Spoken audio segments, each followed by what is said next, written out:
സൗന്ദര്യലഹരീ കർത്രേ സർവമംഗളദായിനേ ശങ്കരാചാര്യവർയായ യതിരാജായ തേ നമഃ.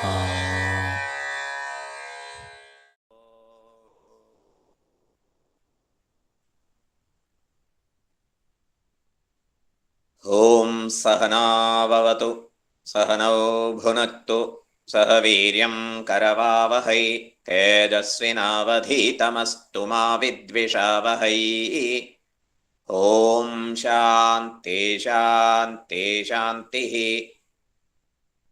ഓം വാഗീശാദ്യാസു മനസഃ സർവാർത്ഥാനാമുപക്രമേ യന്നത്വാ കൃതകൃത്യാ സ്യുഃ തന്നമാമി ഗജാനനം. ദോർഭിർയുക്താ ചതുർഭിസ്ഫടികമണിമയീം അക്ഷമാലാം ദധാനാ ഹസ്തേനൈകേന പദ്മം സിതമപി ച ശുകം പുസ്തകം ചാപരേണ. ഭാസാ കുന്ദേന്ദുശംഖസ്ഫടികമണിനിഭാ ഭാസമാനാ സമാനാ സാ മേ വാഗ്ദേവതേയം നിവസതു വദനേ സർവദാ സുപ്രസന്നാ. ബ്രഹ്മാനന്ദം പരമസുഖദം കേവലം ജ്ഞാനമൂർത്തിം ദ്വന്ദ്വാതീതം ഗഗനസദൃശം തത്വമസ്യാദിലക്ഷ്യം. ഏകം നിത്യം വിമലമചലം സർവധി സാക്ഷിഭൂതം ഭാവാതീതം ത്രിഗുണരഹിതം സദ്ഗുരും തം നമാമി.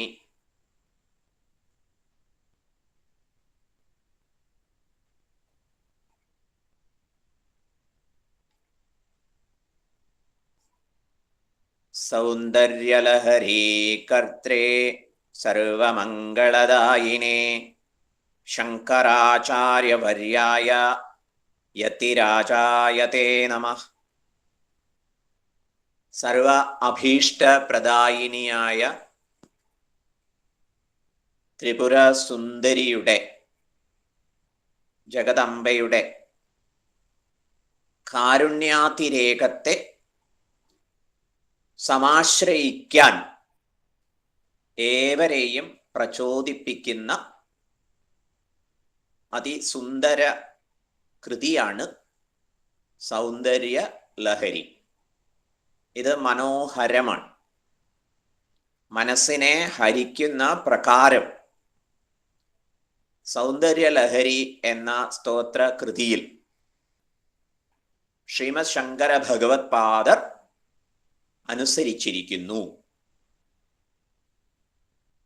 അങ്ങനെയുള്ള കൃതിയിൽ സാരസ്വത സമ്പ്രദായത്തെ, ത്രിപുര സുന്ദരിയെ സരസ്വതി മാതാവായി കണ്ട് ആരാധിക്കാനുള്ള ആഹ്വാനവും നിർദ്ദേശങ്ങളും നൽകപ്പെട്ടു. വാഗ്വൈഭവവും കവന സാമർഥ്യവും കവിതകൾ രചിക്കാനുള്ള കഴിവും പരഹൃദയ വശീകരണ ശേഷിയും ഒക്കെ ദേവി ഉപാസന കൊണ്ട് സംസിദ്ധമാവും എന്ന് ചൂണ്ടിക്കാണിക്കേണ്ടായി ആചാര്യസ്വാമികൾ. ഇത്തരത്തിലുള്ള ഫല സിദ്ധിയെ സംബന്ധിക്കുന്ന പരാമർശങ്ങൾ എന്തുകൊണ്ടാണ് കൃതികളിൽ ഉൾപ്പെടുത്തുന്നത്? ഉത്തരം പ്രരോചനാർത്ഥമാണ്. പ്രരോചനം അഥവാ രുചി ജനിപ്പിക്കുന്നതിന് വേണ്ടി പഠിതാക്കളിൽ, ഉപാസകരിൽ ഒക്കെ താല്പര്യം ഉണർത്താൻ വേണ്ടിയാണ് ഫലസിദ്ധിയെ സംബന്ധിക്കുന്ന പ്രവചനം. പ്രരോചനാർത്ഥമാണ്. വ്യത്യസ്ത ആശകളെ, കൗതുകങ്ങളെ, താല്പര്യങ്ങളെ അടിച്ചമർത്തി വെക്കേണ്ടതില്ല. അങ്ങനെ ഒരു ശ്രദ്ധേയമായ അനുവാദമാണ് ആചാര്യസ്വാമികൾ നൽകുന്നത്. എത്ര ആശ്വാസകരമാണ്! പലർക്കും ക്ഷുദ്രമായ താല്പര്യങ്ങളെക്കുറിച്ച്, ആശകളെക്കുറിച്ച്, കാമനകളെക്കുറിച്ച് വ്യാകുലത തോന്നാറുണ്ട്. അത്തരത്തിലുള്ള വ്യാകുലതകളൊന്നും തന്നെ നമ്മെ വേട്ടയാടേണ്ട കാര്യമില്ല. എന്തൊക്കെ ആഗ്രഹങ്ങൾ, എന്തൊക്കെ കൊതികൾ, എന്തൊക്കെ താല്പര്യങ്ങൾ ഉയർന്നു വരുന്നുവോ അത് മുഴുവൻ അംഗീകരിക്കുന്ന, ഇതൊക്കെ നേടുന്നതിൽ ഒരു തെറ്റുമില്ല എന്ന ധ്വനിയോടെ അതിന് പക്ഷേ ജഗദംബയെ ആശ്രയിക്കൂ, ആരാധിക്കൂ എന്ന് പറയുന്ന ഒരു രീതി. ശ്രീമദ് ഭഗവത്ഗീതയിൽ ഭഗവാൻ ദേവാൻ ദേവയജോ യാന്തി പിതൃൻ യാന്തി പിതൃവ്രതാഃ ഭൂതാനി യാന്തി ഭൂതേജ്യാഃ യാന്തി മദ്യാജിനോപി മാം എന്ന ഒരു വസ്തുത പങ്കുവച്ചിട്ടുണ്ട്. ഓരോരോ കാമനകൾ ആഗ്രഹിച്ച് അതാത് ദേവതാ വിശേഷങ്ങളെയൊക്കെ ആരാധിക്കുന്നവർ അതാതിനെ പ്രാപിക്കും. ശങ്കര ഭഗവത്പാദർ അവിടെ ഭാഷ്യത്തിൽ വ്യാഖ്യാനത്തിൽ ചോദിക്കുന്നു, സമാനേ അപി ആയാസേ. ഏത് ദേവതയെ ഉപാസിക്കുന്ന കാര്യത്തിലായാലും ശരി, ആയാസമൊക്കെ സമാനമല്ലേ? അങ്ങനെയാണെങ്കിൽ പിന്നെ എന്തുകൊണ്ട് ഭഗവാനെ തന്നെ ശരണം പ്രാപിക്കുന്നില്ല? അങ്ങനെ ഒരു ചർച്ച അവിടെ നടത്തുന്നുണ്ട്. പക്ഷെ ഇത്തരം സന്ദർഭങ്ങളിൽ ഇവിടെ സൗന്ദര്യലഹരി സ്തോത്ര രചനയിലും മറ്റും ആചാര്യസ്വാമികൾ അങ്ങനെ ഒരു കർക്കശ സമീപനത്തിന് പകരം നിങ്ങളുടെ കൊതികളെ ഇതേ ഇവിടെ അനുവദിച്ചിരിക്കുന്നു എന്ന ഒരു വളരെ ഹൃദ്യമായ ഒരു നയമാണ് സ്വീകരിച്ചിരിക്കുന്നത്. കാരണം ആചാര്യസ്വാമികൾക്ക് ഉറപ്പാണ്, ജഗദംബയുടെ സൗന്ദര്യം ഒരു ലഹരിയായിട്ട് നമ്മിൽ ആവേശിതമാകുന്നതോടെ, ഒരു ലഹരിയായിട്ട് നമ്മിൽ ആവേശിക്കുന്നതോടെ ക്ഷുദ്രകാമനകളൊക്കെ കൊഴിഞ്ഞു പോകും. ആ ഒരു ധൈര്യത്തിൽ പരഹൃദയങ്ങളെ വശീകരിക്കുന്നതിനുള്ള വിദ്യ പോലും ഇവിടെ ഉപദേശിച്ചിരിക്കുന്നു എന്നുള്ളത് ശ്രദ്ധേയമാണ്.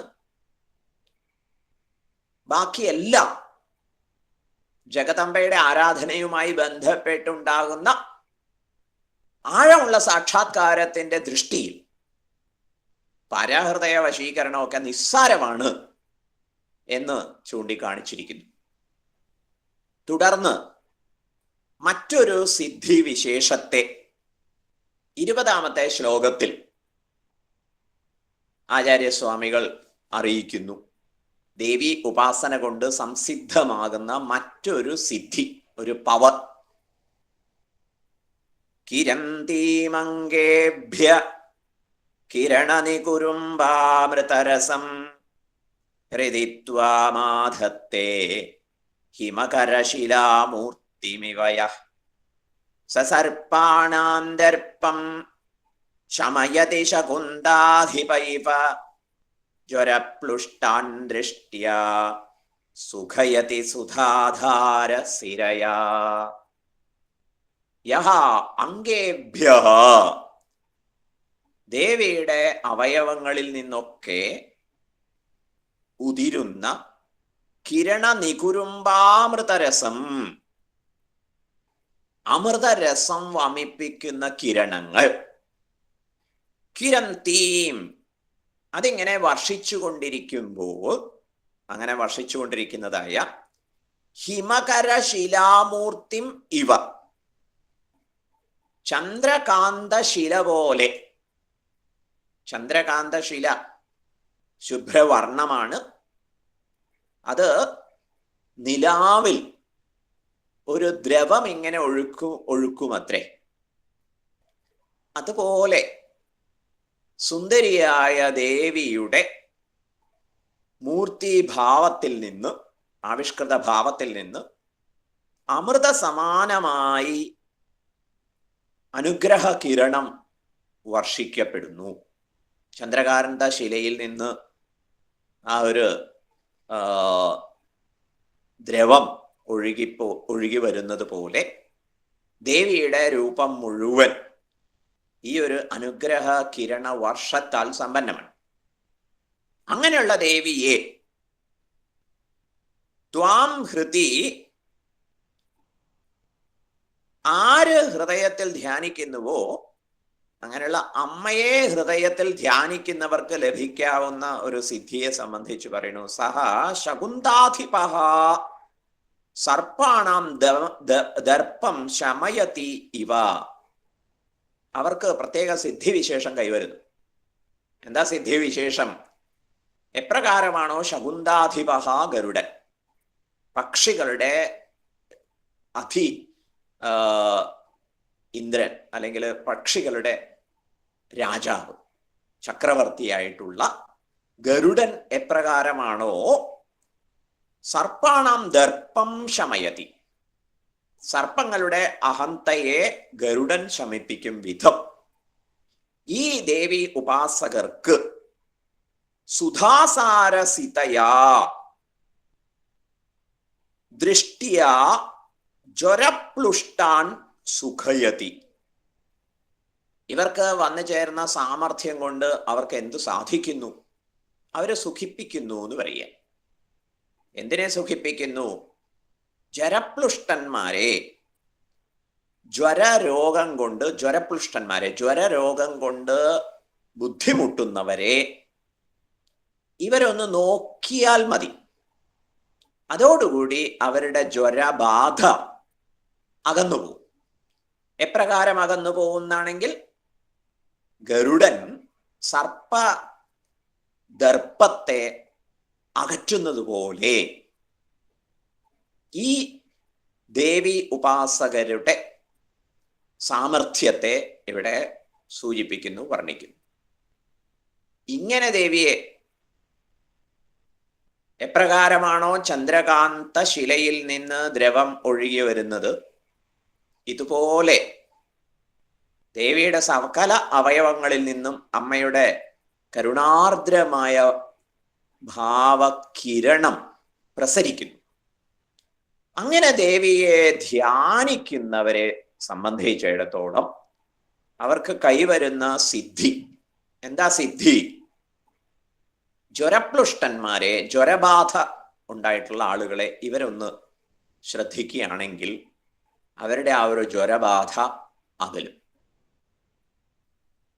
ഇങ്ങനെ കേവലം നോട്ടം കൊണ്ട് തന്നെ അവരുടെ നോട്ടത്തിൽ എന്തുണ്ടാവുന്നു? സുധാധാരസിതയാ, അമൃതധാര ചെയ്യുന്നതായ നാഡി അവരിൽ വേണ്ടത്ര ഉദ്ധൃതമാകുന്നു. അതാണ് സവിശേഷത. ഈ ദേവി ഉപാസന കൊണ്ട് ഇവർക്ക് പ്രത്യേക തരത്തിലുള്ള ഒരു അമൃതധാര അനുഗ്രഹം ലഭിക്കുന്നു. അവരുടെ നോട്ടത്തിലും ആ സവിശേഷത ഉണ്ടാവും. ഇതൊരു വിശേഷപ്പെട്ട സിദ്ധി വിശേഷം തന്നെ. കവന സാമർഥ്യം അല്ലെങ്കിൽ വളരെ മധുരമായി സംസാരിക്കാനുള്ള ശേഷി തൊട്ടാണ് വർണ്ണന ഉണ്ടായത്. സദസ്സുകളിൽ സഹൃദയന്മാരെ ആനന്ദിപ്പിക്കും പ്രകാരം, രഞ്ജിപ്പിക്കും പ്രകാരം അത്ഭുതകരമായ കവിതകളൊക്കെ രചിക്കാൻ സാധിക്കുന്നു, കാവ്യങ്ങൾ രചിക്കാൻ സാധിക്കുന്നു. സകല അക്ഷര ദേവിമാരും ഇവരെ പ്രത്യേകം അനുഗ്രഹിക്കും. തുടർന്നാണ് പരഹൃദയ വശ്യത്തെ സംബന്ധിച്ച് സംസാരിച്ചത് ആചാര്യസ്വാമികൾ. ഇവിടെ പലരെയും രോഗബാധയിൽ നിന്ന് രക്ഷിക്കാനുള്ള സിദ്ധി, സാമർഥ്യം ലഭിക്കുമെന്ന് പറയും. പലരുടെയും ജീവിതത്തിൽ ഈ അനുഭവമുണ്ട്. പല വൈദ്യന്മാരെ സംബന്ധിച്ചിടത്തോളം ഉപാസനയുള്ള വൈദ്യന്മാർ, ദേവി ഉപാസന ചെയ്യുന്നവരുടെ കാര്യമാണ് ഇവിടെ പരാമർശിക്കുന്നത്. ഏതെങ്കിലും ഉപാസന ഉണ്ടെങ്കിൽ അതിൻ്റെതായിട്ടുള്ള ഒരു കൈപുണ്യം എന്നൊക്കെ പറയില്ലേ, സിദ്ധി ഉണ്ടാവും. അവര് മരുന്ന് കൊടുക്കുന്നത് കൊണ്ടല്ല, മരുന്നിന്റെ സാമർഥ്യമല്ല, മറിച്ച് ഉപാസനാ സാമർഥ്യം കൊണ്ട്, ദേവി അനുഗ്രഹം കൊണ്ട്, അല്ലെങ്കിൽ അതാത് ദേവതാ വിശേഷങ്ങളുടെ അനുഗ്രഹം കൊണ്ട് രോഗം മാറുക, ഇത് സംഭവിക്കും. ആയുർവേദ ഭിഷഗ്വരന്മാരെ സംബന്ധിച്ചിടത്തോളം, ആയുർവേദ ഡോക്ടേഴ്സ് ഇന്നത്തെ ഭാഷയിൽ പറയുമ്പോൾ, അവരെ സംബന്ധിച്ചിടത്തോളം അവരുടെ പ്രഥമ പ്രസ്താവന, രോഗിയെ കാണുമ്പോൾ ഉണ്ടാകുന്ന പ്രഥമ പ്രസ്താവന ശ്രദ്ധേയമാണ്. അവരങ്ങനെ അഭ്യാസം ചെയ്യുന്നു. പരമ്പരാഗതമായി വിശേഷിച്ച് പഠിക്കുന്നവർ ഈ ഒരു സമ്പ്രദായത്തെ സ്വീകരിക്കുന്നുണ്ട്. ഗുരുവിൽ നിന്ന് അവർ അങ്ങനെ ഗ്രഹിച്ചെടുക്കുന്നു. എന്താ അത്? രോഗബാധയുമായി വന്നിരിക്കുന്നവരെ സമാശ്വസിപ്പിക്കുന്നതിന് സഹായകമായ പ്രകാരം വളരെ വിശ്വാസത്തോടെ തീർച്ചയായിട്ടും ഈ രോഗം മാറിയിരിക്കും, അങ്ങനെ വേണം എന്ന് നിഷ്കർഷിക്കപ്പെട്ടിട്ടുണ്ട്. കാരണം രോഗബാധ നീങ്ങുന്നതുമായി ബന്ധപ്പെട്ട് 5 ഘടകങ്ങളെക്കുറിച്ച് പ്രതിപാദനമുണ്ട്. ഒന്ന്, രോഗിയുടെ മാനസികാവസ്ഥ അനുകൂലമാവണം. 2, ബൈസ്റ്റാൻഡേഴ്സ്, സഹായികളായിട്ട് സേവനം ചെയ്യുന്നവരുടെ ആനുകൂല്യവും പ്രധാനമാണ്. അവർ ശുഭചിന്തയുള്ളവരായിരിക്കണം എന്ന്. രോഗികളുടെ അടുത്ത് ഇരുന്ന് ഈ രോഗം കൊണ്ട് അനവധി പ്രകാരം കഷ്ടപ്പെടാൻ ഇടവന്നവരുടെ ചരിത്രം എണ്ണുക, മരിച്ചുപോയവരുടെ കഥയൊക്കെ പറയുക, ഇതൊന്നും പാടില്ല എന്ന് നിഷേധിക്കപ്പെട്ടിട്ടുണ്ട്. 3, ഔഷധത്തിന്റെ സാമർഥ്യം, ഔഷധം എങ്ങനെ തയ്യാറാക്കി എന്നുള്ളതൊക്കെ പ്രത്യേകം പരാമർശിക്കപ്പെടുന്നുണ്ട്. പ്രത്യേകം നിഷ്കർഷകൾ ആ വിഷയത്തിലുണ്ട് എന്നാണ്. അടുത്തത് ഭിഷഗ്വരന്റെ ഉപാസനാ സാമർഥ്യം. മറ്റൊന്നുള്ളത് പഥ്യം. പഥ്യം എന്ന് പറഞ്ഞാൽ ഒഴിവാക്കേണ്ട ഭക്ഷണങ്ങളുടെ ലിസ്റ്റ് അല്ല പഥ്യ വിഷയത്തിൽ ചർച്ച ചെയ്യേണ്ടത്.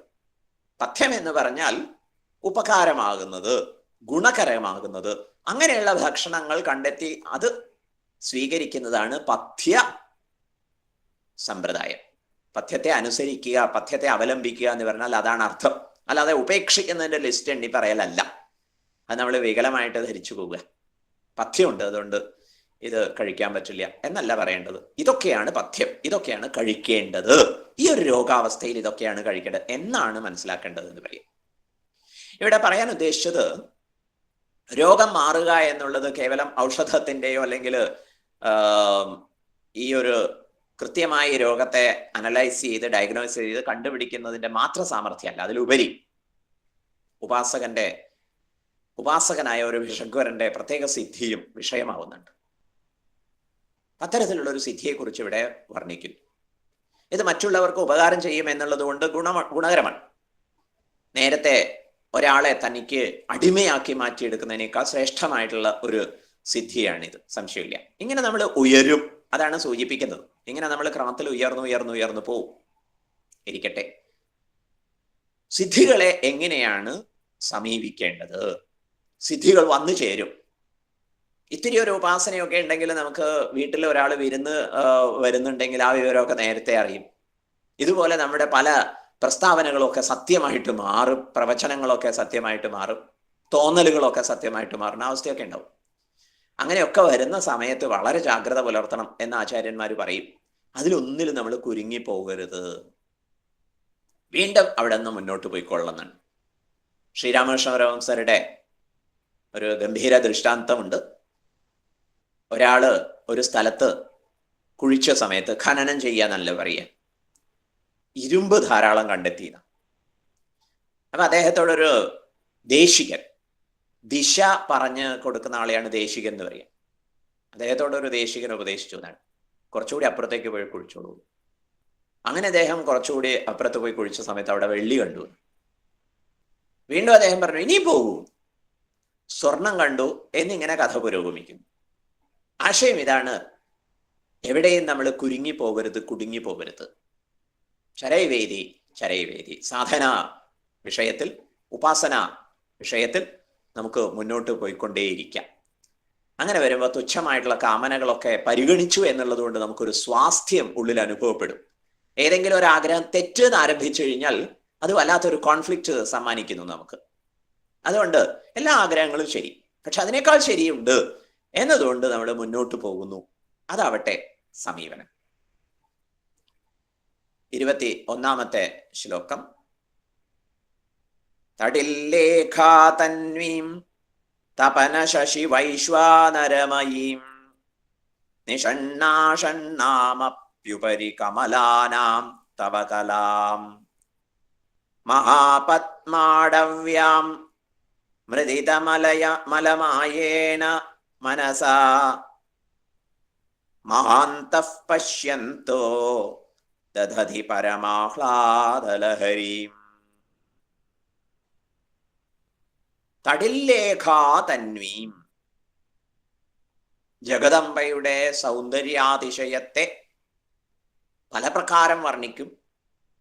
അതിൻ്റെ ഭാഗമായിട്ട് മിന്നൽ കൊടി പോലെ, തടില്ലേഖ തന്വീം, കൃശഗാത്രിയാണ് ജഗദംബ.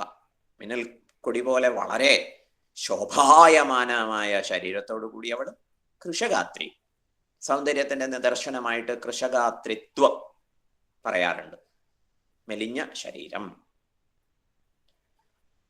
തപന ശശി വൈശ്വാനരമയീം. പക്ഷേ ദേവി നിസ്സാരയാണ് എന്ന് കരുതരുതേ. സൂര്യ ചന്ദ്ര അഗ്നി രൂപം. തപന ശശി വൈശ്വാനരമയീം. സൂര്യ ചന്ദ്ര അഗ്നി എന്നീ സവിശേഷത ഉള്ള ജഗദംബ. ഷണ്ണാം കമലാനാം അപി. കമലസ്വരൂപങ്ങളായ. കമലസ്വരൂപം എന്നുള്ളത് ഇവിടെ ചക്രങ്ങളെ സംബന്ധിച്ചാണ് പറയുന്നത്. ഷഡാധാരം, ആധാരചക്രങ്ങൾ 6.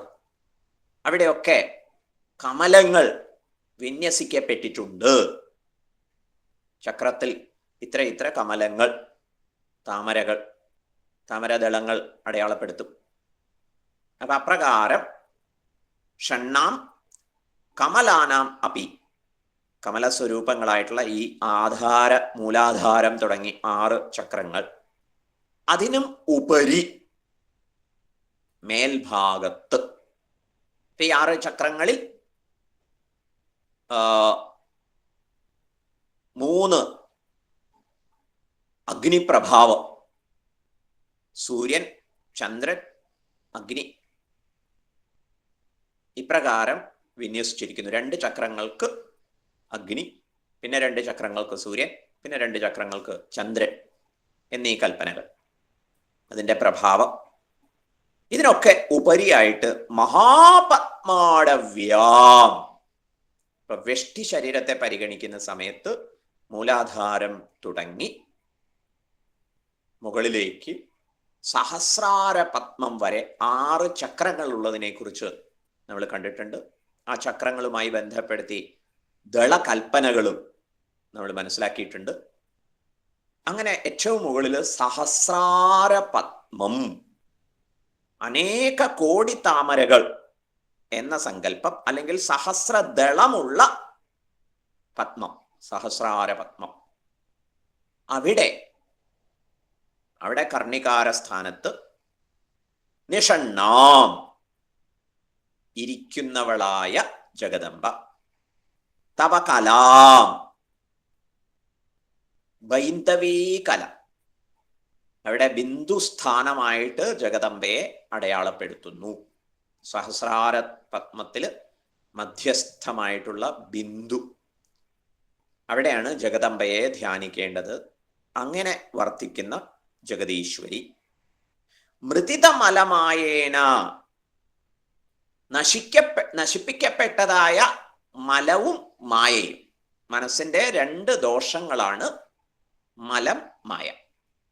മലം എന്ന് പറഞ്ഞാൽ മാലിന്യം, രാഗദ്വേഷാദി. ആദി എന്ന് പറയുമ്പോൾ ഒട്ടനവധി ദുർഗുണങ്ങൾ പരാമർശങ്ങളാവും. കാമം, ക്രോധം, ലോഭം, മോഹം, മതം, മാത്സര്യം, ദംഭ, അസൂയ ഇത്യാദി. ഇതൊക്കെ മനസ്സിനെ ബാധിക്കുന്ന മാലിന്യങ്ങളാണ്. ഇതൊക്കെ ജയിച്ച സാധകന്മാര് മായ എന്ന് പറഞ്ഞാല് ഒന്ന് ഉള്ളിൽ വെച്ചുകൊണ്ട് മറ്റൊരു തരത്തിൽ പെരുമാറുന്നതിനെയാണ് മായ അല്ലെങ്കിൽ വഞ്ചന എന്ന് പറയും. ഇത് മാലിന്യമുള്ള മനസ്സിന്റെ പ്രകടനമാണ്. വഞ്ചന, കുടിലത. ഇത് 2 നശിച്ചവരുടെ കാര്യത്തിൽ, നശിപ്പിക്കപ്പെട്ട പാപമോഹാദികളോടുകൂടിയ മനസാ പശ്യന്തഃ. ദേവി ഉപാസനയിൽ 6 ചക്രങ്ങൾക്ക് ഉപരിയായിട്ട്, ചക്രങ്ങളെ സംബന്ധിച്ച് ദളങ്ങളെ കൽപ്പിച്ചിട്ടുണ്ട്. അതുപോലെ അഗ്നി, സൂര്യൻ, ചന്ദ്രൻ എന്നീ മണ്ഡലങ്ങളെയും കൽപ്പിച്ചിട്ടുണ്ട്. അതിനൊക്കെ ഉപരിയായി ബൈന്ദവസ്ഥാനത്ത്, ബിന്ദുസ്ഥാനത്ത് പരിലസിക്കുന്ന ജഗദംബയെ ധ്യാനിക്കുന്ന സാധകന്റെ കാര്യം പറയുന്നു. പശ്യന്തഃ മഹാന്തഃ അവര് തീർച്ചയായിട്ടും മഹാന്മാരായിട്ടുള്ള യോഗി വര്യന്മാരായിരിക്കും. അങ്ങനെയുള്ള യോഗീശ്വരന്മാർ. പരമാനന്ദ ലഹരീം ദധതി, അവര് പരമാനന്ദ ലഹരിയെ ധരിക്കുന്നു. എപ്പോഴും അവര് പരമാനന്ദത്തെ നുകരുന്നു.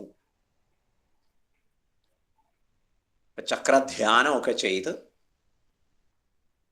മനസ്സിലെ മാലിന്യങ്ങളെയും കുടില വ്യവഹാരങ്ങളെയും ഒക്കെ ജയിച്ചിട്ടുള്ള യോഗി വര്യന്മാര് പരമശിവനുമായി ജഗദംബ യോജിക്കുന്ന ഒരു പ്രക്രിയയെ കുറിച്ച് പറയുണ്ടായി. ഇതാണ് സാധകന്റെ അനുഭൂതിയാവുക. മൂലാധാരത്തിൽ നിന്നും ശ്രദ്ധയെ ഉദ്ധരിച്ച് ഈ കൽപ്പനകളെ വളരെ ഫിസിക്കലായിട്ടും പരിഗണിക്കാം എന്ന് ആചാര്യന്മാര് ധൈര്യം തരുന്നുണ്ട്. സൈക്കോളജിക്കലായിട്ടും മനസ്സിലാക്കാം. നമ്മുടെ താല്പര്യങ്ങളൊക്കെ സങ്കുചിതമാകുമ്പോൾ അതൊരു മൂലാധാര സ്ഥിതമായിട്ടുള്ള അവസ്ഥയാണ്. ഉദ്ധരിക്കും പ്രകാരം ക്രമേണ ഭോക്തൃത്വ ബുദ്ധി, ഐ വാണ്ട് ടു എൻജോയ്, എനിക്ക് അനുഭവിക്കണം എന്ന വാശി, അത് നീങ്ങും. കർത്തൃത്വ ബുദ്ധി അകലും. ഇങ്ങനെ കർത്തൃത്വ ഭോക്തൃത്വ ബുദ്ധിയൊക്കെ ജയിക്കുമ്പോൾ നാം സർവ ആധാര സ്വരൂപിണിയായിട്ടുള്ള സഹസ്രാര പത്മത്തിൽ ബിന്ദുസ്ഥാനിയായിട്ട് പരിലസിക്കുന്ന ജഗദംബയോട് ചേരുന്നു. അധോമുഖ വ്യക്തിത്വത്തെ ഉദ്ധരിച്ചു. അവിടെ ആകട്ടെ ജഗദംബ പരമേശ്വരനോട് ഒന്നിച്ചു വർത്തിക്കുന്നു. അത് പരമാനന്ദ ഭൂമികയാണ്. ഇങ്ങനെ ദേവി ഉപാസന കൊണ്ട് സ്വയം ഉദ്ധരിച്ച ഒരു സാധകന് അസ്പർശ ആനന്ദം, ഉപാധികളില്ലാത്ത ആനന്ദം, നിരുപാധികമായിട്ടുള്ള ആബ്സല്യൂട്ട് ബ്ലിസ്, പരമാനന്ദം അനുഭവിക്കാൻ സാധിക്കും. ഇപ്പൊ ഇവിടെ വാക് സാമർഥ്യത്തെ, മധുര ഭാഷണ സാമർഥ്യത്തെ, പ്രഭാഷണ സാമർഥ്യത്തെ, കവന സാമർഥ്യത്തെ, പരവശീകരണ സാമർഥ്യത്തെ ഒക്കെ പ്രതിപാദിച്ച ശേഷം രോഗാതുരന്മാരെ അതിൽ നിന്ന് രക്ഷിക്കാനുള്ള സാമർഥ്യത്തെ ഒക്കെ വർണ്ണിച്ച ശേഷം ഇവിടെ ഈ ആരാധനയുടെ ഉദാത്ത ഫലത്തെ പ്രതിപാദിക്കുന്നു. പരമാനന്ദ അനുഭൂതി. ഈ അനുഭൂതി നമ്മുടെ ലക്ഷ്യമാകും എന്നതാണ് ജഗദംബയുടെ സൗന്ദര്യത്തിൽ ആകൃഷ്ടരായി നമുക്കുള്ള പല കൊതികളെയും സാക്ഷാത്കരിക്കാൻ നാം ഉദ്യമിക്കുകയാണെങ്കിൽ സംഭവിക്കും. അടുത്ത ശ്ലോകം വളരെ പ്രകീർത്തിക്കപ്പെട്ടിട്ടുള്ള ഒരു ശ്ലോകമാണ്. ഭാവദർശിനിയായ ഭഗവതി ഉപരിപ്ലവമായ നമ്മുടെ താല്പര്യങ്ങൾക്കൊക്കെ അപ്പുറത്ത് നമ്മെ അനുഗ്രഹിക്കാനുള്ള ഒരു വ്യഗ്രത അത് പുലർത്തുന്നുണ്ട് എന്ന് ചൂണ്ടിക്കാണിക്കുന്ന ശ്രദ്ധേയമായ ഒരു ശ്ലോകമാണ് 22-ാമത്തെ ശ്ലോകം. വളരെ ശ്രദ്ധേയമായ ഒരു ശ്ലോകം. ആചാര്യന്മാർക്ക് ഇതിനെക്കുറിച്ച് എത്ര പറഞ്ഞാലും തൃപ്തിയാവില്ല. മനനം ചെയ്യുന്നവർക്ക് വലിയ ഒരു ആവേശവും ആശ്വാസവും ഈ ശ്ലോകം പകരും എന്നുള്ള കാര്യത്തിൽ സംശയമില്ല.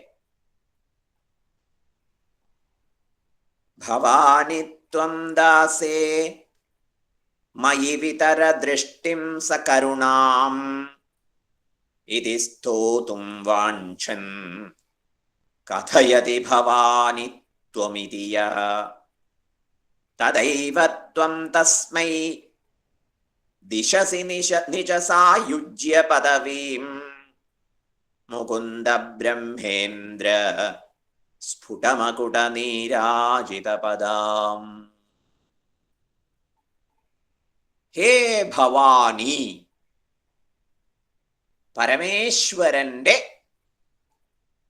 പതിവ്രതയായിട്ടുള്ള പത്നീരത്നമേ, ഹേ ഭവാനി, ത്വം ദാസേ മയി സകരുണാം ദൃഷ്ടിം വിതര. ഹേ ഭവാനി, ഹേ ജഗദംബേ, അങ്ങ് എനിക്കൊരു ഉപകാരം ചെയ്യണം, ഒരനുഗ്രഹം ചെയ്യണം. എന്താ വേണ്ടത്? ഭവാനിം ത്വം ദാസേ മയി സകരുണാം ദൃഷ്ടിം വിതര. ഹേ ജഗദംബേ, അങ്ങ് കാരുണ്യത്തോടെയുള്ള ഒരു കടാക്ഷത്തെ എന്നിലേക്ക് വർഷിച്ചാലും. ആരാ ഞാൻ? ഭവദാസ അഹം, ഞാൻ അവിടുത്തെ ദാസനാണ് അഥവാ ദാസ്യൻ. ഈ ദാസനിലേക്ക്, ഈ ദാസിയിലേക്ക്, ഹേ ജഗദംബേ, ആർത്തത്രാണ പരായണയായിട്ടുള്ള അമ്മേ, ആർത്തത്രാണപരായണയായിട്ടുള്ള അമ്മേ, ഒരു കടാക്ഷം അയക്കൂ. ലക്ഷ്മീധര കവി എന്നൊരു കവി അദ്വൈത മകരന്തം എന്ന ഒരു അതിസുന്ദര കൃതി രചിച്ചിട്ടുണ്ട്. ആരംഭിക്കുന്നത് തന്നെ കടാക്ഷകിരണാച്ചാന്ത നമൻ മോഹാബ്ധയേ നമഃ അനന്താനന്ദ കൃഷ്ണായ ജഗന്മംഗളമൂർത്തയേ എന്ന ഗുരുസ്തുതിയോടെയാണ്. അവിടെ കടാക്ഷത്തിന്റെ ഒരു വൈഭവം വർണ്ണിച്ചിരിക്കുന്നു. എന്താ കടാക്ഷത്തിന്റെ സാമർഥ്യം? കടാക്ഷ കിരണ ആച്ചാന്ത നമൻ മോഹാബ്ധയേ, നമിക്കുന്നവരുടെ, പ്രണമിക്കുന്നവരുടെ മോഹ അബ്ധിയെ, തെറ്റിദ്ധാരണയാകുന്ന, മിസ്കൺസെപ്ഷൻസ് ആകുന്ന, തെറ്റായ എല്ലാ ധാരണകളുമാകുന്ന സമുദ്രത്തെ വറ്റിക്കാൻ സമർത്ഥമാണ് ഗുരുവിന്റെ കടാക്ഷം, കടക്കണ്ണോട്ടം. മുഴുവനായിട്ട് നോക്കേണ്ട കാര്യമില്ല, ഒന്ന് കൺകോണിലൂടെ ദൃഷ്ടി പതിഞ്ഞാൽ മതി. അതോടുകൂടി സമർപ്പിത മനസ്സുകളിലെ മുഴുവൻ മോഹസമുദ്രവും വറ്റിപ്പോവും. അപ്പൊ ഇവിടെ അതാണ് പ്രാർത്ഥിക്കാൻ ഒരുങ്ങിയത് എന്നാ. ദാസേ മയി സകരുണാം ദൃഷ്ടിം വിതര. ദാസനായ എന്നിൽ അവിടുത്തെ കരുണാപൂർണമായ കടാക്ഷത്തെ പ്രദാനം ചെയ്താലും. ഇതി സ്തോതും വാഞ്ചൻ, ഇപ്രകാരം സ്തുതിക്കാൻ വേണ്ടി ആഗ്രഹിച്ചുകൊണ്ട്, യഹാ ഭവാനിത്വം ഇതി, ഒരാൾ ആരൊരാളാണോ ഭവാനിത്വം എന്ന് മാത്രം പറഞ്ഞത്, ഭവാനിത്വം ദാസേ മയി സകരുണാം ദൃഷ്ടിം വിതര എന്ന് പറഞ്ഞ് പൂർത്തിയാക്കിയിട്ടില്ല. ഭവാനിത്വം എന്നേ പറഞ്ഞുള്ളൂ. അപ്പോഴേക്കും ഭവാനിത്വം ഇതി കഥയതി, അങ്ങനെ പറഞ്ഞപ്പോഴേക്കും ത്വം തഥാ ഏവ തസ്മൈ മുകുന്ദ ബ്രഹ്മേന്ദ്ര സ്ഫുട മകുട നീരാജിതപദാം നിജ സായുജ്യ പദവിം ദിശസി. ഹേ അമ്മേ, അവിടുത്തെ കടാക്ഷ ദൃഷ്ടി എന്നിലേക്ക് പതിയട്ടെ എന്ന് ആഗ്രഹിച്ചുകൊണ്ട് അങ്ങനെ പ്രാർത്ഥിക്കാൻ മുതിർന്ന ഒരു ഭക്തൻ ഭവാനിത്വം എന്ന് പറഞ്ഞതോടെ അങ്ങ് എന്ത് ചെയ്തിരിക്കുന്നു? അമ്മേ, അവിടുന്ന്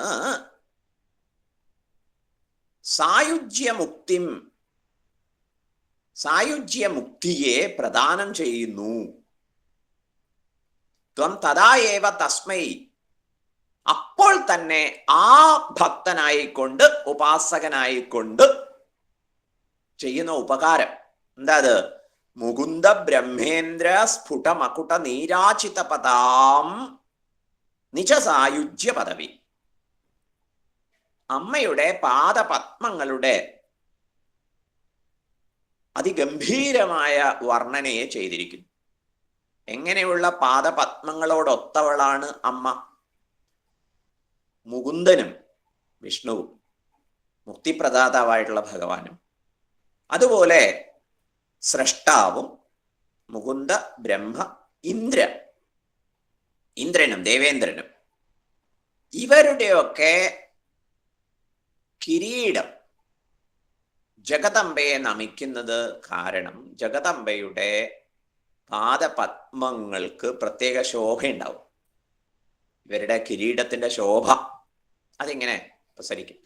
അപ്പൊ ഇങ്ങനെ ബ്രഹ്മ ദേവേന്ദ്രാദികൾ ഇങ്ങനെ വന്ന് നമിച്ചു പോകുന്നു എന്ന് വരുന്ന സമയത്ത് നീരാജിതപതാം, കർപ്പൂര നീരാജനമൊക്കെ നമ്മൾ കാണിക്കില്ലേ, അതുപോലെ ഒരവസ്ഥയാണ് അമ്മയുടെ പാദപത്മങ്ങൾക്ക്. അങ്ങനെയുള്ള അമ്മയുടെ സായുജ്യത്തെ, ആ അമ്മയായി തന്നെ ഈ ഭക്തനെ മാറ്റുന്നു. സായുജ്യ പദവിയും അമ്മയിൽ ഈ ഭക്തൻ അലിഞ്ഞു ചേരുന്നു. ഇതെന്തൊരു കരുണയാണ്! അവിടുത്തെ കൃപാ കടാക്ഷം എന്നിൽ പതിയണമേ എന്ന് പ്രാർത്ഥിക്കാനാണ് ഭക്തൻ ആഗ്രഹിച്ചതെങ്കിലും സായുജ്യ പദവി നൽകാൻ അതീവ വ്യഗ്രതയോടെ കാത്തിരിക്കുന്ന അമ്മ ഭക്തൻ ഉപരിപ്ലവമായി ആലോചിച്ചതിനപ്പുറത്ത് ഭക്തനെ സമഗ്രം ഉദ്ധരിക്കാൻ ആഗ്രഹിച്ചുകൊണ്ട് ഈ വിഷയത്തിൽ അമ്മ ഒരുതരം അക്ഷമ കാണിക്കുന്നു എന്നാണ്. ഭക്തനെ അനുഗ്രഹിക്കുന്ന വിഷയത്തിൽ അമ്മ അക്ഷമ ഉള്ളവളായി. എന്നിട്ട് അങ്ങോട്ട് അനുഗ്രഹിച്ചു. എന്താ പറയാൻ? ഈ വിഷയത്തിൽ നമുക്ക് ദൃഢവിശ്വാസം ഉണ്ടാവട്ടെ. അമ്മയെ ആശ്രയിച്ചാൽ ഭാവദർശിനിയാണ് അമ്മ. പറയുന്നതിനപ്പുറത്ത്, ചിന്തിക്കുന്നതിനപ്പുറത്ത്, ആശിക്കുന്നതിനപ്പുറത്ത് അമ്മ നമ്മെ കണ്ടെത്തുന്നു. അങ്ങനെ അനുഗ്രഹിക്കും. ഒരു രാക്ഷസ രാജാവ്, രാക്ഷസ വീരൻ, അദ്ദേഹം തപസ് ചെയ്ത് പ്രത്യക്ഷപ്പെട്ട സമയത്ത്, വരദായകനായി ദേവത പ്രത്യക്ഷപ്പെട്ട സമയത്ത് ചോദിച്ചതിൽ പിഴച്ചു. ഇങ്ങനെ പിഴച്ചു പോയത് കൊണ്ട്, രാക്ഷസ ഗുണം മുന്നിട്ട് നിന്നതുകൊണ്ട് നിദ്രാവത്വം നൽകി അനുഗ്രഹിച്ചു. നാവില് സരസ്വതി ദേവി കളിയാടിയിട്ട് ചോദിക്കാൻ ഉദ്ദേശിച്ചു ഒന്ന്, പക്ഷെ ചോദിച്ചു പോയത് മറ്റൊന്ന്. അങ്ങനെ ആള് ഉറങ്ങിക്കിടക്കുക എന്നതാണ് ഭേദം എന്ന് കുംഭകർണനെ നിദ്ര നൽകി അനുഗ്രഹിച്ച കഥയാണ്. ഇവിടെ അങ്ങനെയല്ല എന്ന് പറയാം. ഇവിടെ ഭവാനി ത്വം ദാസേ എന്ന് ബാക്കി പറഞ്ഞിട്ടില്ല. ഭവാനി ത്വം എന്ന് പറഞ്ഞപ്പോ തന്നെ സായുജ്യ പദവി നൽകി. ഇതിനെന്താ ന്യായം എന്ന് അന്വേഷിക്കണമെന്ന് വിചാരിക്കുക. തീർച്ചയായിട്ടും വ്യാകരണ സംബന്ധിയായ ഒരു ന്യായം അമ്മയ്ക്കുണ്ട്. ഭവാനിത്വം എന്ന് പറയുമ്പോഴേക്ക് ഉടനെ അങ്ങോട്ട് സായുജ്യ പദവി കൊടുക്കുകയാണോ എന്ന് അമ്മയുടെ അനുഗ്രഹ വ്യഗ്രതയെ, അനുഗ്രഹ സംബന്ധിയായിട്ടുള്ള അക്ഷമയെ ആരെങ്കിലുമൊക്കെ ചോദ്യം ചെയ്യുകയാണെങ്കിൽ അമ്മയ്ക്ക് എന്താ മറുപടി പറയാനുള്ളത്? ഇവിടെ ഭവാനിത്വം എന്ന് പറഞ്ഞപ്പോൾ ഭവാനി ത്വം ഈ പദങ്ങൾക്ക് പ്രത്യേക അർത്ഥം കൈവരുന്നു. ഭവാനിത്വം എന്ന രണ്ട് പദങ്ങളിൽ ഇതില് ഉത്തമ പുരുഷൻ,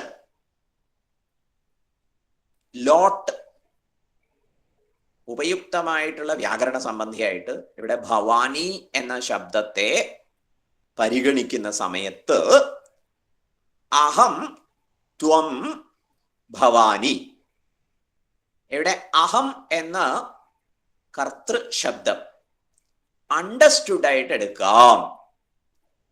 ഭവാനി എന്നുള്ളത് അഹം ഭവാനി, അവിടെ ഭവാനി എന്നുള്ളത് ലോട്ട് ലകാരമായിട്ട് പരിഗണിക്കുകയാണെങ്കിൽ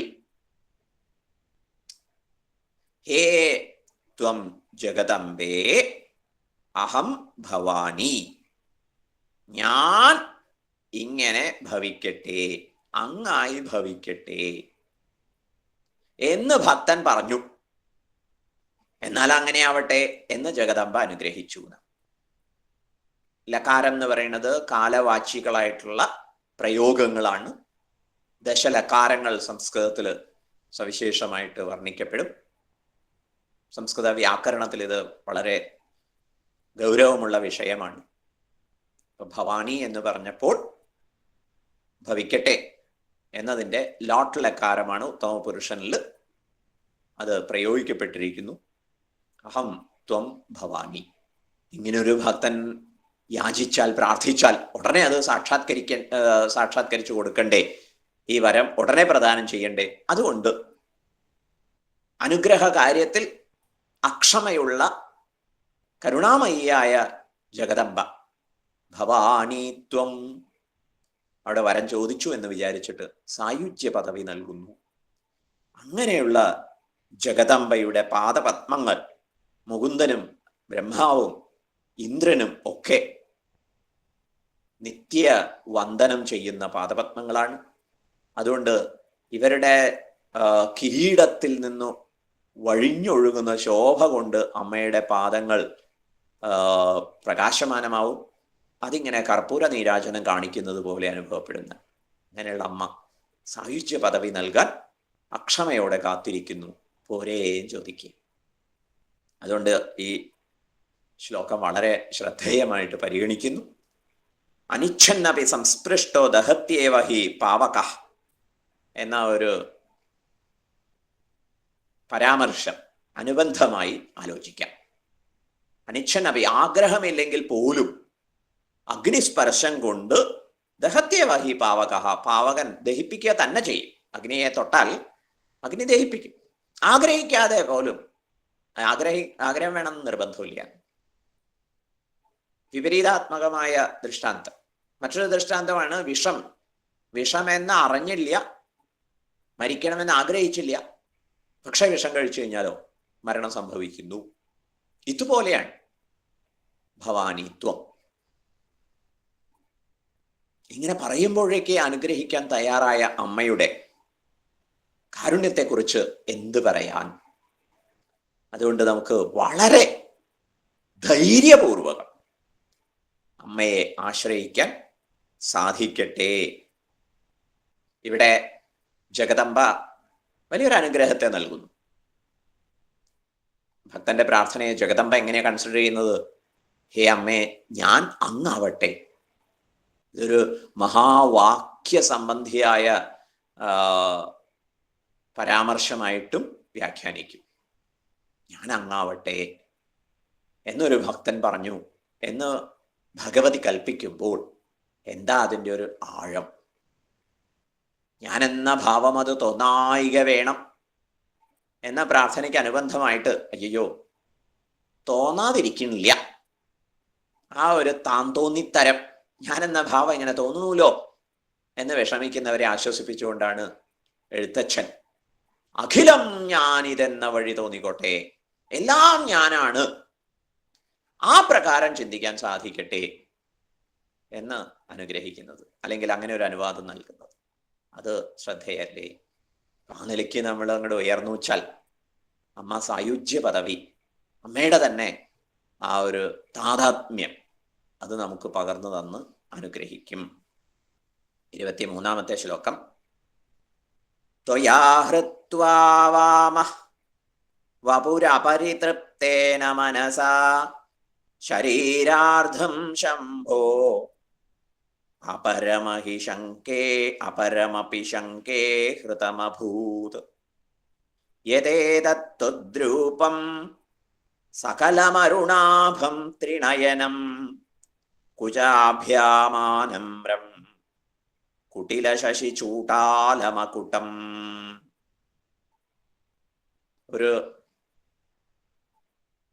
സംഭവത്തെ, പാർവതീ പരമേശ്വര സംബന്ധിയായ സംഭവത്തെ അനുസ്മരിച്ചുകൊണ്ട് ഭക്തന് തോന്നുന്ന, ഉപാസകന് തോന്നുന്ന വിസ്മയത്തെ ഇവിടെ പ്രകാശിപ്പിക്കുന്നു.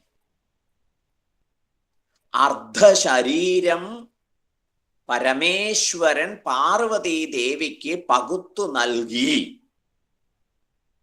എന്തുകൊണ്ട്? പ്രേമ പാരവശ്യം കൊണ്ട്. പാർവതീ ദേവിയോടുള്ള പ്രേമ പാരവശ്യം കൊണ്ട് തൻ്റെ അർദ്ധഭാഗം ജഗതീശ്വരൻ ജഗദംബയ്ക്ക് പകർന്നു നൽകി.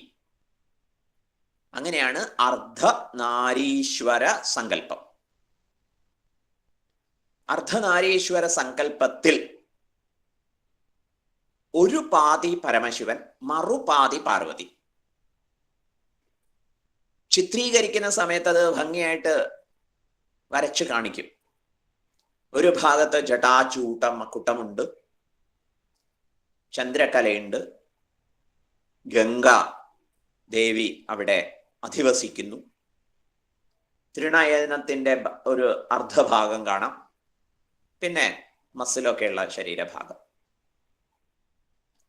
അർദ്ധ ഈശ്വരഭാവം, പിന്നെ അർദ്ധനാരീഭാവം. ഇങ്ങനെ വളരെ സുവ്യക്തമായിട്ടാണ് അർദ്ധനാരീശ്വര സങ്കല്പം അവതരിപ്പിക്കപ്പെട്ടിട്ടുള്ളത്. ഭഗവാൻ തൻ്റെ പാതി ശരീരത്തെ പ്രേമ പാരവശ്യം കൊണ്ട് പകുത്തു നൽകി. ഇവിടെ പക്ഷേ ആചാര്യസ്വാമികൾ ദേവിയെ ധ്യാനിക്കാൻ ഒരുമ്പെട്ട സമയത്ത് ഹൃദയത്തിൽ പ്രകാശിച്ചു കണ്ട ഒരു രൂപത്തെ സംബന്ധിച്ചായിരിക്കണം പറയുന്നത്. സ്വാനുഭൂതി സമ്പന്നനായ ആചാര്യൻ പറയണു, ശംഭോ വാമം വപുഹു. ഹേ അമ്മേ, അങ്ങ് ശംഭുവിൻ്റെ ഇടതുഭാഗത്തെ ത്വയാഹൃത്വാ ഭവതിയാൽ അപഹരിക്കപ്പെട്ടിട്ടുണ്ട്. അത് പ്രസിദ്ധമായിട്ടുള്ള കാര്യം. അപരിതൃപ്തേന മനസാ, പരമേശ്വരന്റെ പാതിഭാഗം, അർദ്ധഭാഗം അപഹരിച്ചെടുത്തിട്ടും അമ്മേ അങ്ങേക്ക് തൃപ്തി വന്നിട്ടില്ല എന്ന് ഞാൻ ഊഹിക്കുന്നു. എന്താ അങ്ങനെ ഒരു ഊഹത്തിന് കാരണം? അപരിതൃപ്തേന മനസാ അപരം ശരീരാർത്ഥമപി ഹൃതം. ഹേ ജഗദംബെ, അങ്ങ് ശേഷിച്ച പകുതിയും കൂടി സ്വീകരിച്ചു കളഞ്ഞു. ഇപ്പോൾ ഞാൻ ധ്യാനിക്കുന്ന അവിടുത്തെ രൂപത്തെ ആലോചിക്കുമ്പോൾ ഹേ ജഗദംബേ, അവിടെ പരമശിവന്റെ പാതിയല്ല മുഴുവൻ തന്നെ അങ്ങ് അപഹരിച്ചതായിട്ട് കാണുന്നു. പകുതി അപഹരിച്ചിട്ട് തൃപ്തി തോന്നാതെ ബാക്കി ഭാഗവും കൂടി അപഹരിച്ചതായിട്ട് കാണുന്നു. എന്താ കാരണം? അങ്ങയുടെ വപുസ് അരുണവർണ്ണമായിരിക്കുന്നു. അഹം ശങ്കേ, ഇപ്രകാരം ഞാൻ ശങ്കിക്കുന്നു എന്നാണ് ഇവിടെ അവതരിപ്പിച്ചിരിക്കുന്നത്. പരമേശ്വരന്റെ അർദ്ധഭാഗം പകുത്ത് കിട്ടിയിട്ടും തൃപ്തി അടയാതെ പാർവതി മാതാവ് ബാക്കി ഭാഗവും കൂടി അപഹരിച്ചു എന്ന് ഞാൻ ശങ്കിക്കുന്നു. യതേതത് തദ്രൂപം സകലം അരുണാഭം. അരുണമയാർന്ന ഒരു നിറം അങ്ങയുടെ ശരീരത്തിൽ മുഴുവൻ കാണുന്നു. പരമേശ്വരന്റെ ശരീരം വെണ്മയാണ്, അങ്ങയുടേത് ചുവപ്പ്. ഇതാ ആ സകലം അരുണവർണ്ണം കാണുന്നു അമ്മേ. പിന്നെ ത്രിനയനം, പരമശിവനെയാണ് പൂർണ്ണമായും സ്വീകരിച്ചത് എന്നുള്ളതിന്റെ തെളിവായിട്ട് തൃക്കണ്ണ് കാണാനുണ്ട്. അല്ലെങ്കിൽ അത് മനസ്സിലാവില്ലായിരുന്നു. അപ്പൊ ഒരു തിരിശേഷിപ്പ് എന്നൊക്കെ പറയുന്നത് പോലെ ഒരു ലിംഗം, ഒരു അടയാളം അവിടെയുണ്ട്. ത്രിനയനം. കുജാഭ്യാം ആനമ്രം. അർദ്ധനാരീശ്വരനായിരുന്നെങ്കിൽ അമ്മയുടെ പക്ഷത്ത് കുജം ഒന്ന് കാണാം, മറുവശത്ത് സ്തനഭാരം കാണില്ല. പക്ഷെ ഇത് രണ്ട് കുജദ്വയത്തെയും കാണുന്നുണ്ട്. അതുകൊണ്ട് ശരീരം തെല്ലൊന്ന് ആ കുജഭാരത്താൽ കുനിഞ്ഞു പോയിട്ടുണ്ട്, അത് മുഴുവനായിട്ടും കാണുന്നു. കുടില ശശി ചൂട്ടാല മകുടം ഭവതി. ഇതുപോലെ ജഗദംബെ അവിടുത്തെ ശിരോഭാരം, തലമുടിയൊക്കെ കെട്ടിവെച്ചിരിക്കുന്നിടത്ത് ചന്ദ്രകലയും കാണാനുണ്ട്. അതുകൊണ്ട് പരമശിവ സാന്നിധ്യമുണ്ട്. പക്ഷേ ശരീരം പൂർണ്ണമായിട്ടും അങ്ങ് അപഹരിച്ചതായിട്ട് കാണുന്നു. പാതി ശരീരം കൊണ്ട് തൃപ്തിയാവാഞ്ഞിട്ട് എങ്ങനെ ആ ഒരു തപസ്സിൻ്റെ സാക്ഷാത്കാരത്തിൻ്റെ പൗർണമിയെ വർണ്ണിച്ചിരിക്കുന്നു. ജഗദംബ പരമേശ്വരനെ പൂർണ്ണമായും സ്വീകരിച്ച അവസ്ഥയിൽ പരിലസിക്കുന്ന ഒരു കാഴ്ച ഇത് വർണ്ണിച്ചിരിക്കുന്നു. വളരെ ധ്യാനാത്മകമായ ഒരു ചിത്രം. രണ്ടില്ല. അമ്മ പരമേശ്വരനെയും വിഴുങ്ങി നിൽക്കുന്ന അവബോധമാണ് അപ്രകാരം.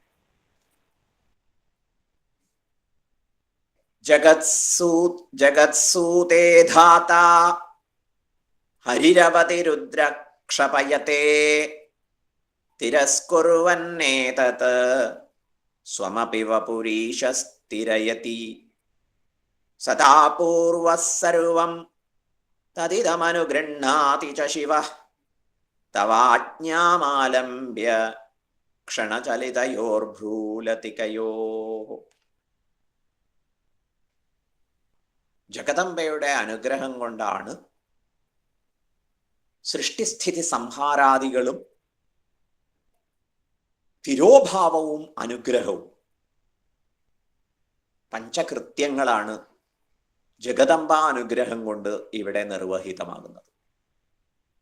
കൃത്യനിർവഹണത്തിൽ സൃഷ്ടിയുടെ കാര്യത്തിൽ ബ്രഹ്മാവ്, സ്ഥിതിയുടെ കാര്യത്തിൽ മഹാവിഷ്ണു, സംഹാര വിഷയത്തിൽ രുദ്രൻ. ഇത് മൂർത്തിഭേദങ്ങൾ. 5 കാര്യമാവുമ്പോ സദാശിവനും ഈശ്വരനും ഒക്കെ പരിഗണനാർഹരാകുന്നു. പഞ്ചകൃത്യം, 5 കൃത്യങ്ങൾ. ഈ മൂർത്തിഭേദം നമ്മൾ പരിചയിച്ചിട്ടുണ്ട്. 2 രീതിയിൽ ഈ ശ്ലോകത്തിന് അർത്ഥം പറയും. മൂർത്തിഭേദങ്ങളായി പരിലസിക്കുന്നതേ ജഗദംബയാണ്. അഥവാ മൂർത്തിഭേദങ്ങൾക്ക് യഥാക്രമം ബ്രഹ്മ, വിഷ്ണു, രുദ്ര, ഈശ്വര, സദാശിവ മൂർത്തികൾക്ക് അനുവാദം നൽകുന്നതും ജഗദംബയാണ്. 2 പ്രകാരത്തിൽ. ധാതാവ്, ജഗത്ത് സൂതേ, ജഗത്തിനെ പ്രസവിക്കുന്നു, സൃഷ്ടിക്കുന്നു. ഹരിഹി അവതി, ഹരിരവതി. ഹരിയാകട്ടെ വിഷ്ണു ആകട്ടെ ബ്രഹ്മാവിനാൽ സംസൃഷ്ടമായ ജഗത്തിനെ ഭംഗിയായി അനുഗ്രഹിക്കുന്നു, രക്ഷിക്കുന്നു. ഈശഃ ഏതത് സർവം രുദ്രഃ ക്ഷപയത്തെ. പ്രളയത്തിൽ രുദ്രൻ ഇതിന്റെ സംഹാരത്തെ നിർവഹിക്കുന്നു. വ്യക്തിപരമായിട്ട് ഓരോ ദിവസവും നമുക്ക് വ്യഷ്ടി പ്രളയമുണ്ട്. പിന്നെ പദാർത്ഥജാലങ്ങളൊക്കെ ഇല്ലാതാവുക എന്ന അവസ്ഥയുണ്ട്, പരിണതി ഉണ്ട്. സമഷ്ടി തലത്തിൽ പ്രളയം വരും. ബ്രഹ്മാവിൻ്റെ ഉറക്കം.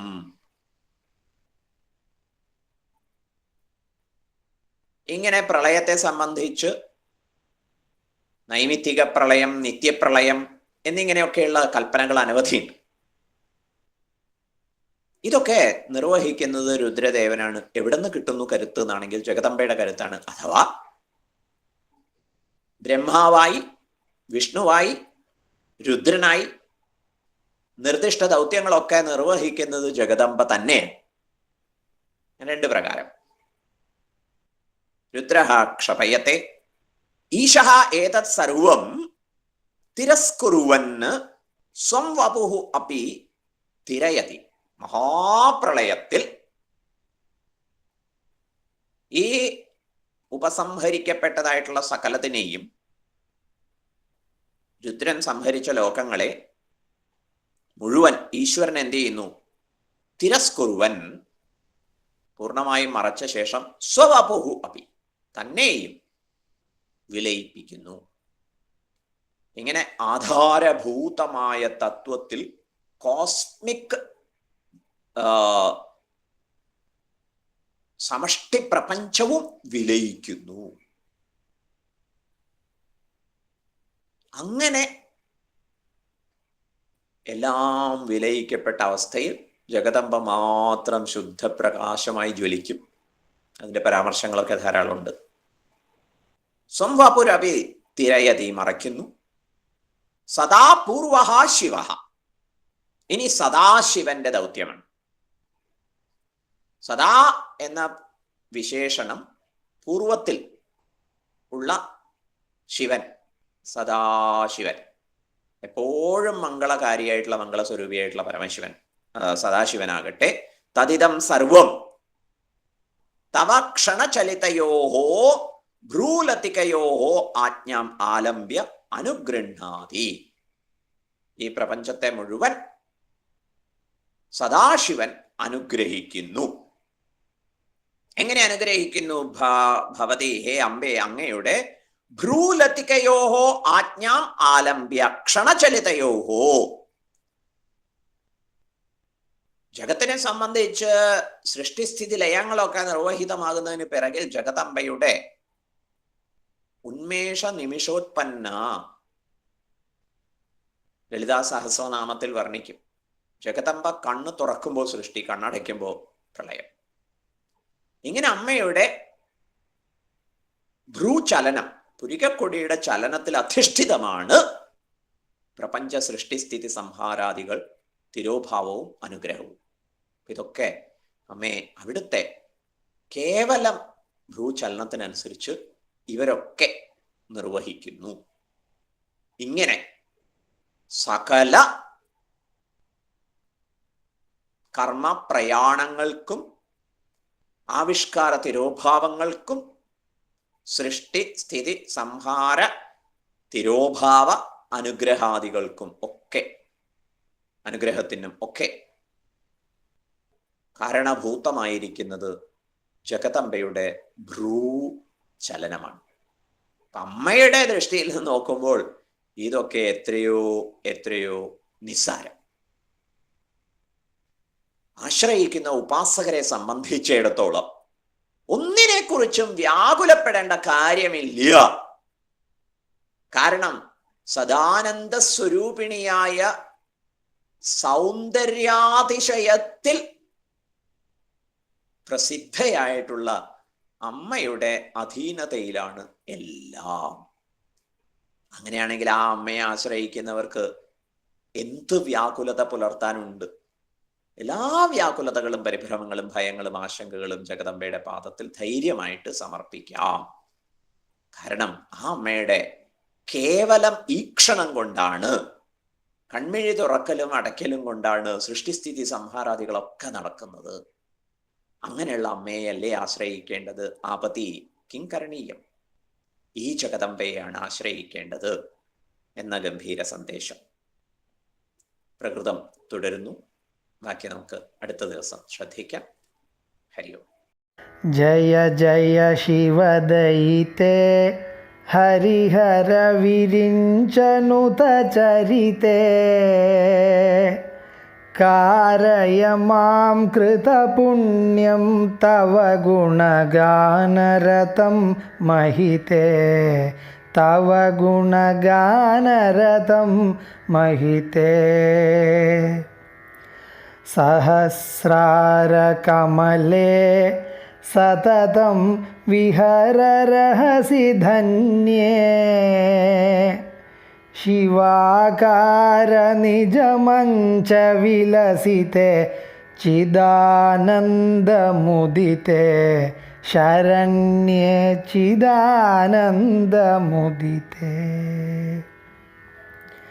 ഭവാനി മയി ദാസേ ദൃഷ്ടിം വിതരത്തെ സകരുണാം